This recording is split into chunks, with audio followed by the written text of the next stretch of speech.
Good day, everyone. Welcome aboard. Are you worn out and need to find someone to help you with your person with Parkinson's? Do you even know what you need or what you're looking for in a caregiver? Does a caregiver just sit around until your person is in need? What do caregivers do anyway? Hello, I am Joe Rosen, president of Parkinson's Resource Organization, and today we're bringing to you things to know right now. And I'm very pleased and proud to be introducing to you to my friend Eiso, owner of Always Best Care of Desert Cities, another of our Wellness Village resources that you can depend on and rely on. Welcome, Eiso, and thank you for being in the front lines with us. Tell us a little bit about you. Thanks, Joe, for having me. That's a long story, but I'll make it short. I'm Dutch. I grew up in Holland.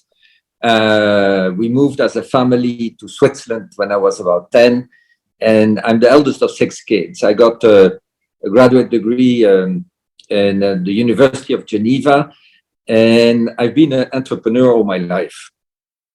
I came to the US, so about, I would say 25 years ago, and have done many different trades. The last 6 years, we have been very active in the healthcare industry, and I've been very involved in in-home care services for elderly people. And it ranges from taking care of giving or offering respite care to helping out seniors having, struggling with Alzheimer's, dementia, Parkinson's, etc. And of all the trades I've done, I have to admit that this is very special to me in a way that today I realize that I can help out families and even our employees, and on a very egoistic level, it makes me feel good. So I'm happy to be here today with Joe and talk a little bit about the resources which are at your disposal when your loved ones are suffering, in this case from Parkinson's. Thank you so much, Eiso. So we find that most families wait until there's a crisis before they hire a caregiver. And we also know that when they do go there, that they don't quite know what they are looking for or why they're looking, or they don't even know that there are agencies that are employment agencies. There are agencies that are referral agencies. I think the first thing we need to do today is to do a brief schematic on why should somebody think about hiring an employment agency versus a referral agency in-home care? Okay, so thank you, Joe. I think that is an important difference. In one situation, you'll have independent contractors who would come, and we call them a lot private caregivers, into your house to help you out. And on the other side, you have an agency who has employees who will come and help you out.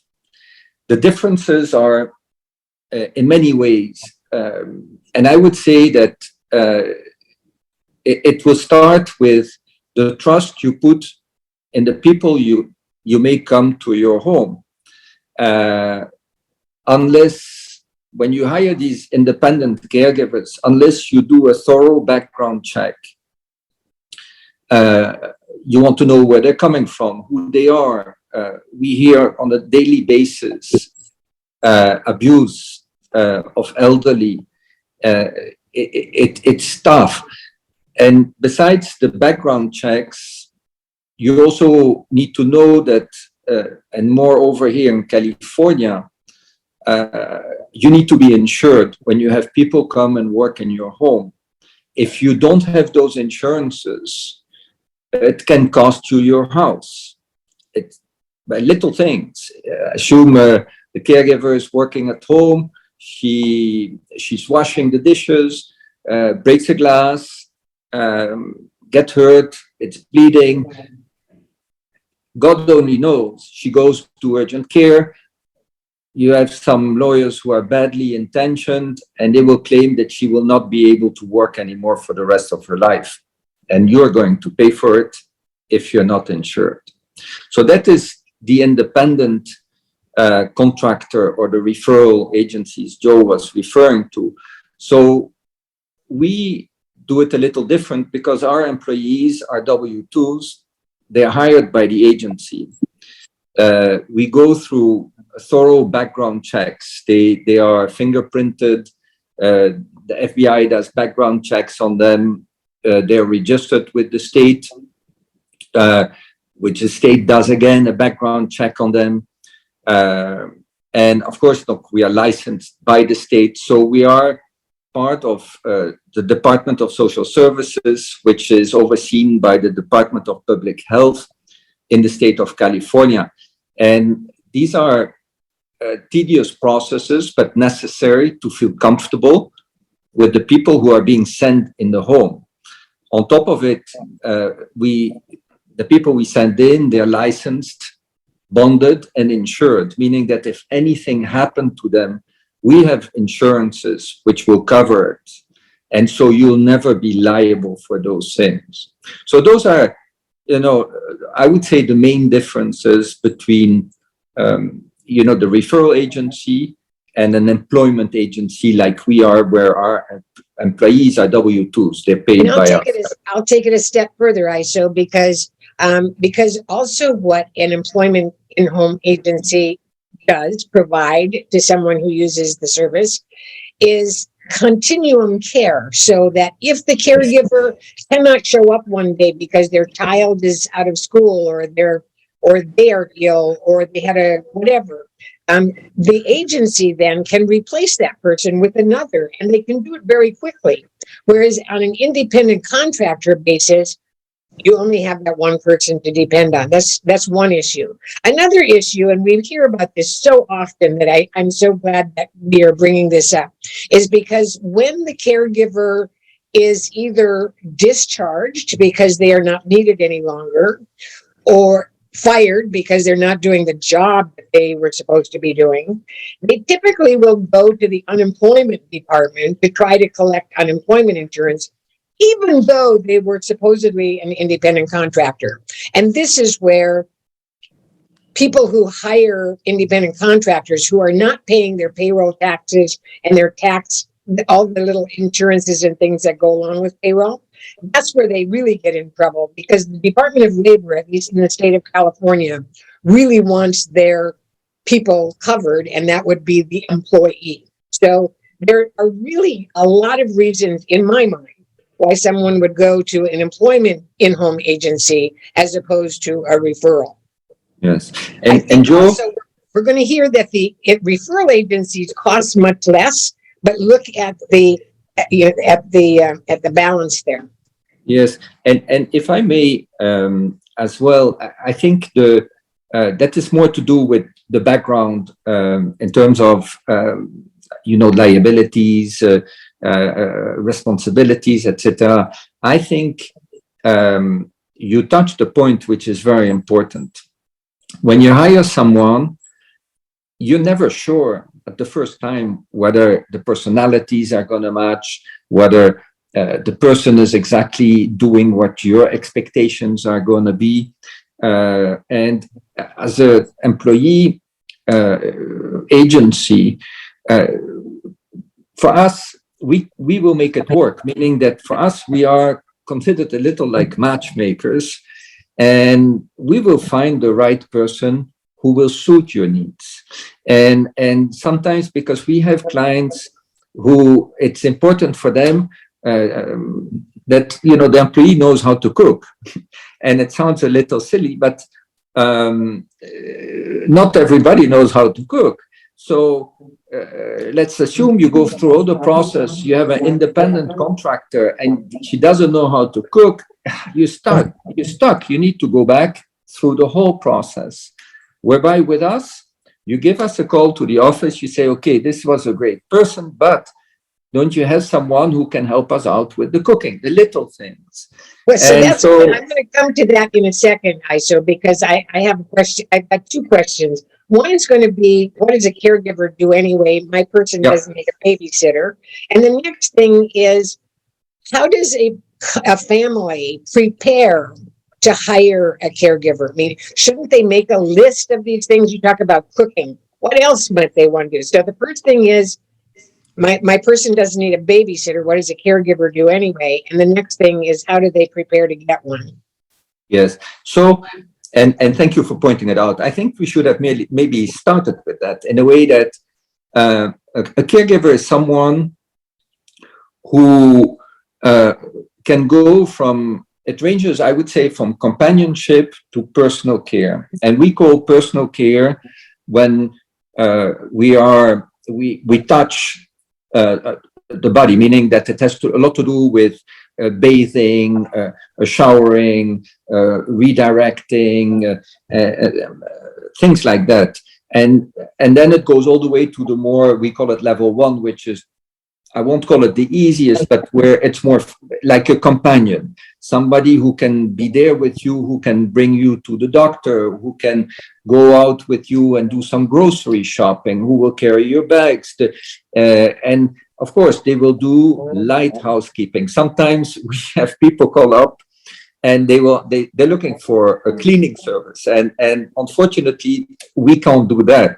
So meaning we will do the light house cleaning, we'll do the dishes when we cook, we will make up the bed, we will do some laundry, but we cannot do the yard work and how do you say, the pruning of the trees, because we have had those situations.